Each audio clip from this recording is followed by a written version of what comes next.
Hello, Mexico. I'm Anaria Salazar. Thank you so much for joining us here at www.mexicodailyreview.com.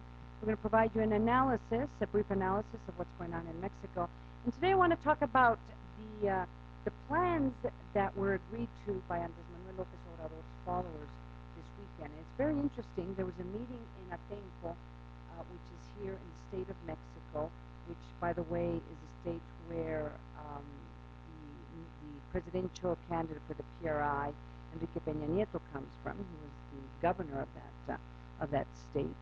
They met there, and it was approximately 300 groups. There was 800 people, according to reports by different newspapers and websites. And there was a series of agreements in terms of the following steps. What's not clear yet as to what is the position of Andrés Manuel López Obrador in terms of what was agreed to this weekend. And it is quite controversial. It's going to be important to find out what Andrés Manuel López Obrador's position is.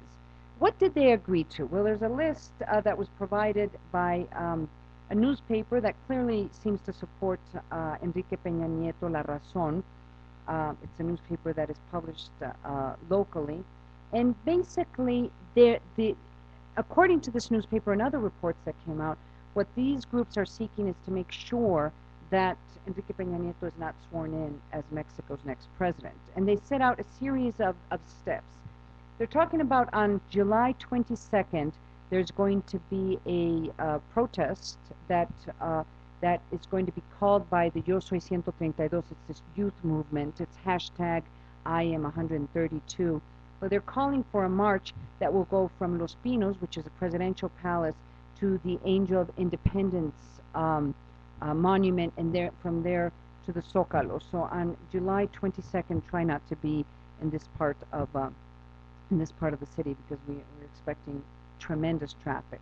On the 27th of July, they're talking about a nation-wide march, and that they're going to take over and block the entrances to Televisa, which is Mexico's major broadcast company, media company, and that they will do this in all the different states. That will be on the 27th of July.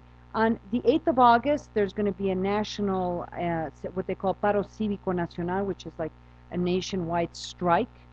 On the 11th of August, there's going to be a march that's going to be sponsored by one of the former electrician unions, which was disbanded by President Felipe Calderón. Well, they're going to do a march on the 11th of August from the Zócalo, which is the central plaza in Mexico City, to Los Pinos, which is a presidential palace. On September 1st, this is very interesting, and it's going to be very interesting to see what happens. There's going to be a protest that is going to go from the Electoral Tribunal to San Lázaro, which is the Mexican Congress, which then will walk to the and what they're going to try to do in Congress is to assure that President Felipe Calderón cannot do his State of the Union, which is usually done on September 1st.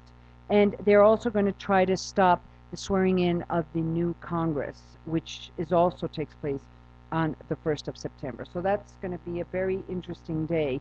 On the 6th of September, there is going to be a march, and they're going to take on the different media groups, and they're planning to what they call liberate all the toll booths in the country. So basically, instead of you paying for a toll booth that goes to the federal government or the state government, you're probably going to be paying, and it's going to be money that's going to go to this movement.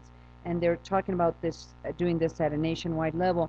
And then on the 15th, between the 15th and 16th of September, they're planning to take over the Zócalo, where, there's the annual Grito, which is one of the most important celebrations in Mexico, where the president goes out and he rings the bell at the plaza, at the Zócalo.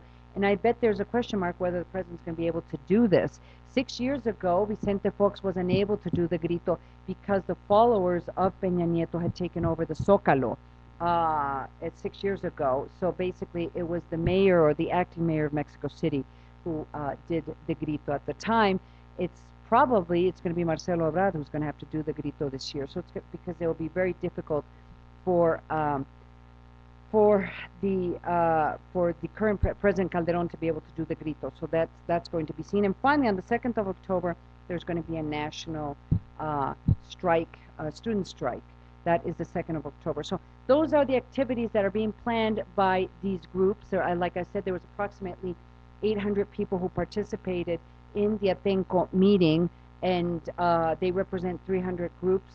At this point, as we are doing this recording, Andrés Manuel López Obrador had not made any statement in regards to these steps that have been agreed to by this group, but it is starting to look like that that this Pacific or peaceful, I'm sorry, this peaceful movement is going to get a little bit more, I don't know, strident at this point. Anyway, that's it for this edition of Mexico Daily Review. Please join us. We're going to be trying to provide you daily streaming and an analysis as to what's going on in Mexico. And if there's breaking news, you know where to go, www.mexicodailyReview.com.